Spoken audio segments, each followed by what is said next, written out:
Yesterday was my birthday. Tomorrow it's yours. A day after would be someone else.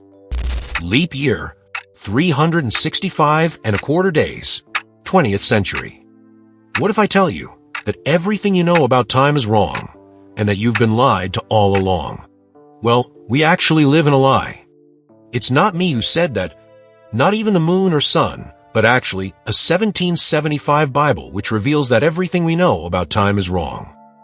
What if I tell you that the calendar we use today was designed to disconnect you from your true self, purpose, and put you into an illusion, distracting you from your true spiritual nature and your understanding of the universe?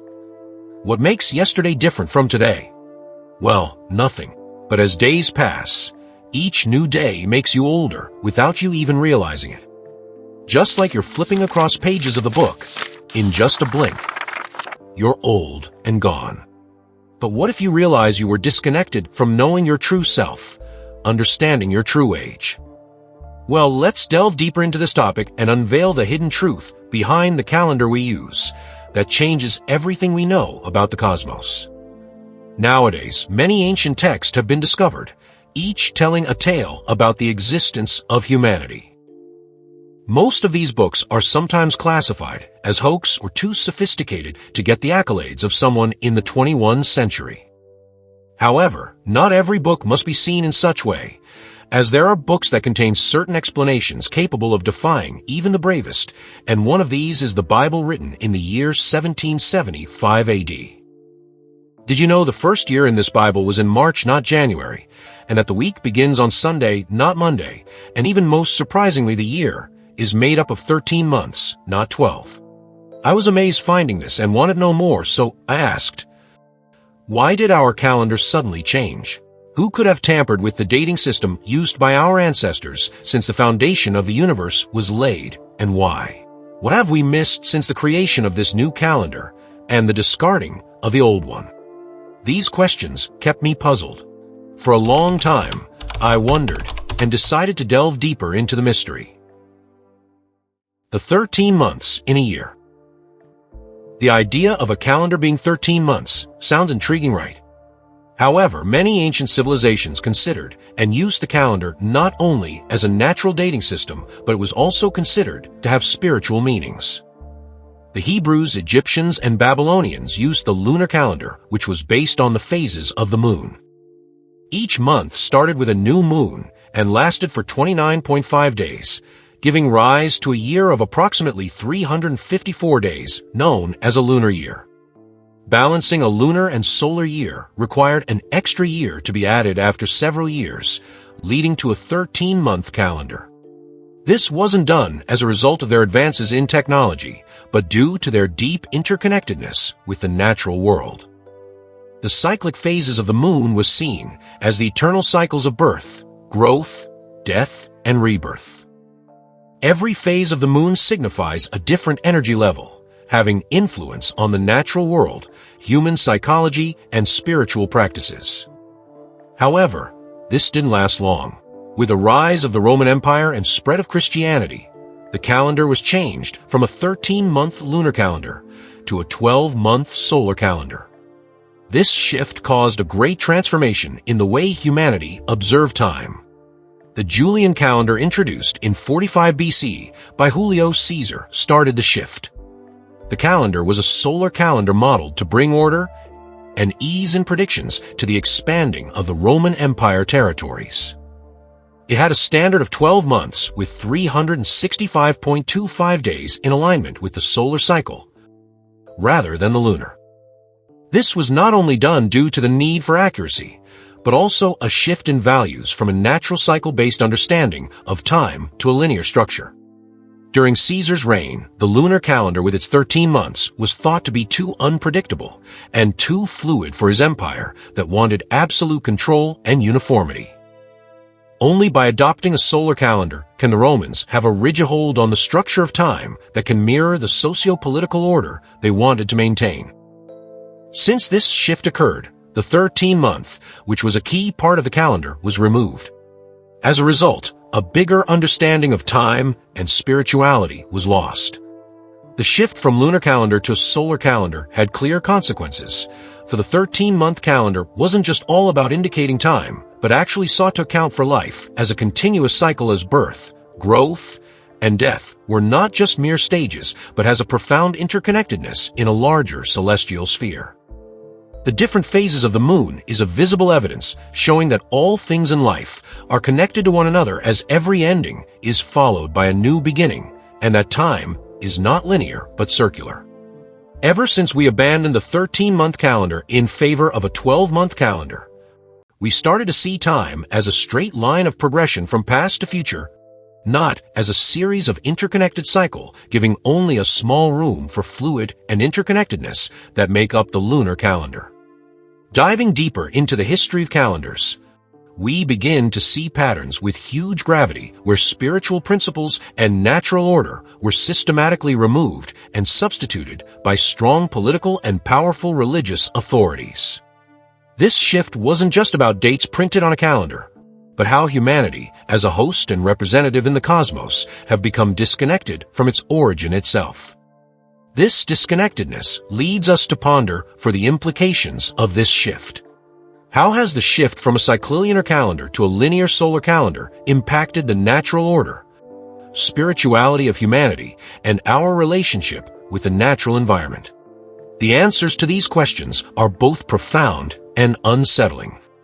First, let's consider the spiritual implications. Most ancient cultures viewed time not just as a matter of days or months. It was a secret principle that deeply intertwined the cycles of nature and the cosmic sphere. The 13-month lunar calendar was a reflection of the secret understanding of time, with every month being associated with a specific phase of the moon. These phases were linked to different spiritual qualities and energies. For instance, the new moon was a time of new beginnings, time to plant seed and set a plan for the future. The full moon, having the brightest features, was a time of celebration, culmination, and a time to harvest the fruit of one's labor. The time for reflection, release, and letting go was attributed to the waning moon as it gradually disappeared from the sky. It was a time to prepare for the next cycle. These phases were deeply rooted in the spiritual practices of the time, showing they weren't mere hypotheses. Festivals, ceremonies, and rituals were often coinciding with specific lunar phases, aligning cosmic rhythms with the patterns of human activities. The alignment was essential for maintaining the balance and togetherness of the community and its citizens. But when the lunar cycle was replaced by the solar cycle, and the 13 months removed from the calendar, the profound meaning of time was shattered, and the spiritual practices that were so interconnected to the cycles of the moon became disrupted from their natural order. Lunar ritual practices that were based on the phase of a moon were now replaced by a mere solar ritual practices. The outcome is the gradual disintegration of the profound spiritual wisdom that has guided humanity since the onset of our existence. Without the guidance of the lunar calendar, we've lost contact with our spiritual values linked with the cyclical nature of existence. We've long since been separated from the celestial strings that govern our lives. Hence, I can say that we've lost a vital source of spiritual nourishment and guidance. This impact clearly goes beyond spirituality, extending to every aspect of our lives, from the way we design our weeks to how we celebrate holidays. For example, Christmas is traditionally celebrated on December 25th. It can also be referred to as Christianization of pagan winter solstice festivals. But what if Christmas, like other festivals, was originally aligned with a different time of the year, one that focuses upon a more meaningful natural cycle?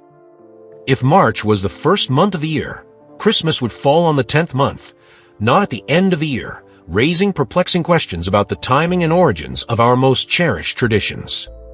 Could we have shifted the spiritual significance of these events by replacing our calendar? What if the true meaning of these holidays has been overshadowed by the changes imposed over the centuries? And most importantly, why was the 13th month removed from our calendar?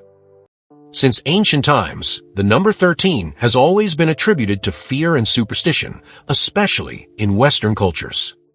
However, in many ancient traditions, 13 was considered a highly sacred number, as it signifies transformation, rebirth, and the lunar cycles. Numerology associates 13 with change and new beginnings and has qualities that are deeply connected to the spiritual journey. This attempt to remove the 13th month is viewed by many as a means used by authorities to create a distance between the society and the transformative energies, where they seek to align time in a rigid linear structure rather than the organic cyclical nature of the cosmos. Removing the 13-month calendar does not only cut us from the natural cycles that once guided our lives, but we've also lost contact with the profound spiritual wisdom that these cycles contain.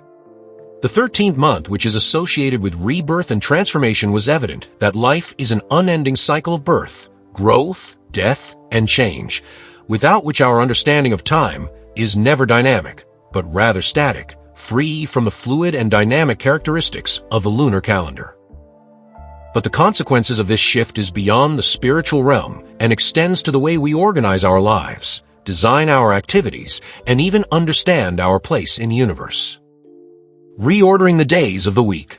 In the Bible, Saturday is commonly known as the Sabbath and considered the seventh day, a day of rest and spiritual renewal.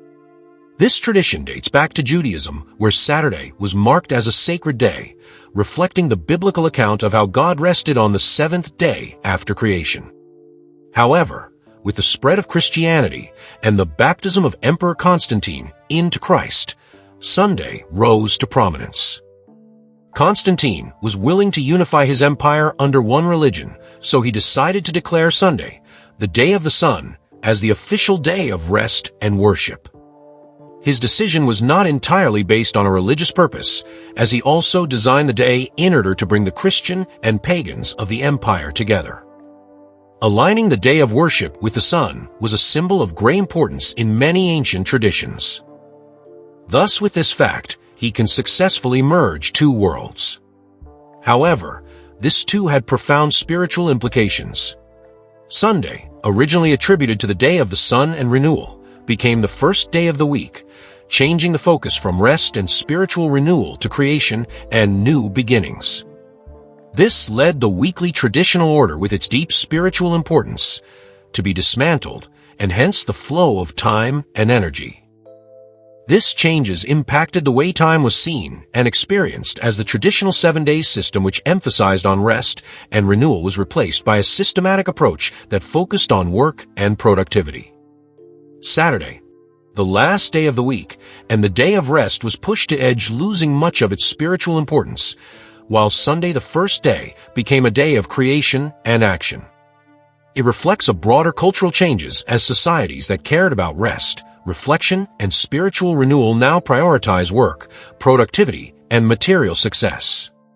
The outcomes of this are clear evidence even in our modern world, where work dominates the greatest part of our lives and rest is luxury or laziness rather than a necessity. Here, the spiritual aspect of life is clearly dominated by the material and other physical aspects of life. But can we reconnect to the benign ancient rhythms that once guided our ancestors? Can we restore the balance between work and rest, action and reflection, material and the spiritual? This 1775 Bible tells us that it is not only possible to restore our connections with the natural order, but also essential for our well-being and spiritual growth. Let's say our week begins with Sunday, a day of creation and new beginnings, and ends with Saturday, a day of rest and renewal. Consider a calendar with 13 months, each aligned with the different phases of the moon, serving as a guide through the cycles of life, death, and rebirth. Think of a year that starts in March, a time to rise and renew one's mind, when Earth sees life once again after the long winter is over.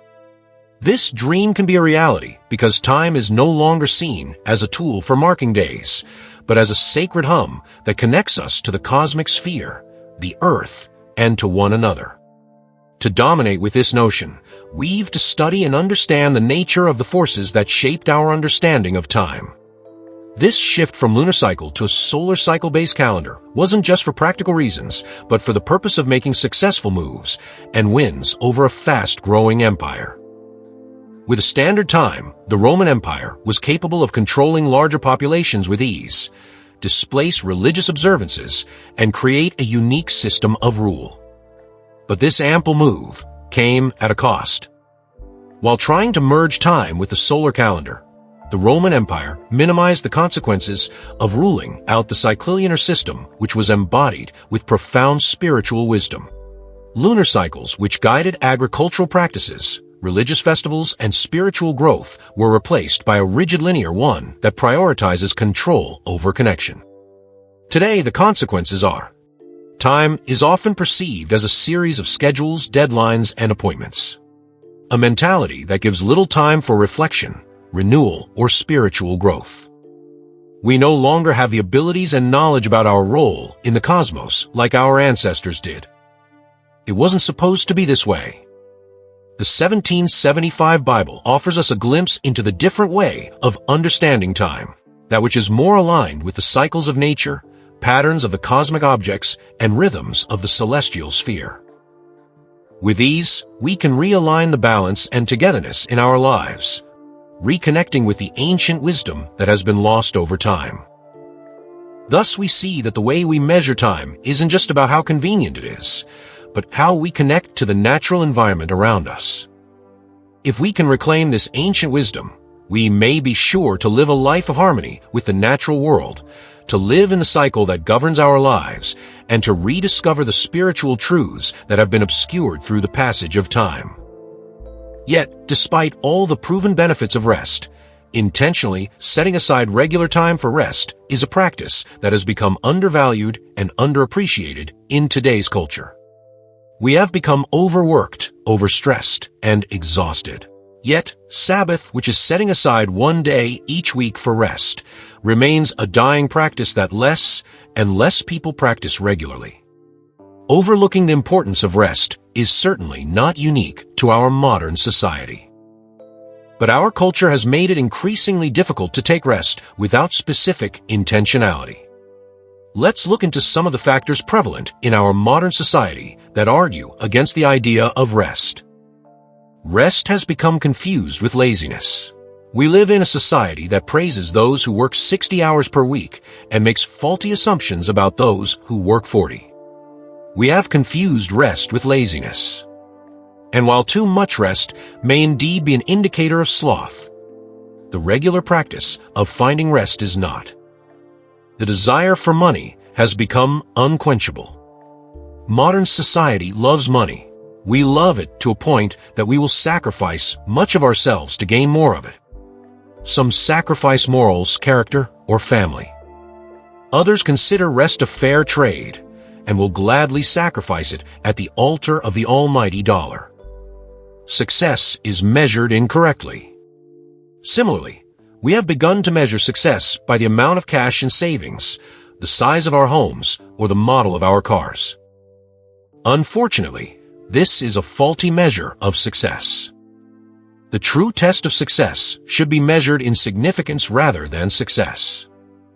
But oftentimes finding significance requires us to rest long enough to recalibrate our lives around the things that matter most. A misunderstanding that rest is purely physical. Rest is physical, but it is more than that. It is mental, emotional, and spiritual. It is an understanding that the world is going to survive without you. It is an inner strength that allows you to disconnect from accomplishing work and focus on yourself and those around you. It is not mere physical leisure. It is rest. Body and soul. There are more prevalent factors that often sway the modern society from understanding the true purpose of rest. So, that's the lie they've been feeding us since the time of the Roman Empire. And even today, many of us are highly persuaded into pursuing illusions rather than finding the right answer about why we truly live and why we should value the Sabbath. But if we realign our lives with the ancient rhythms reflected in the 1775 Bible, we might begin to see rest not as a luxury, but as a vital part of the cycle of life. Restoring the reflection and renewal, we can create a more sustainable and fulfilling type of life. That concludes the presentation of today's video. If you have any additional thoughts or reactions to share regarding this astonishing video, please feel free to leave them in the comment section below. Don't forget to subscribe to this channel, and be sure to check out the video currently displayed on your screen. You won't want to miss it, as it is truly amazing and mind-blowing.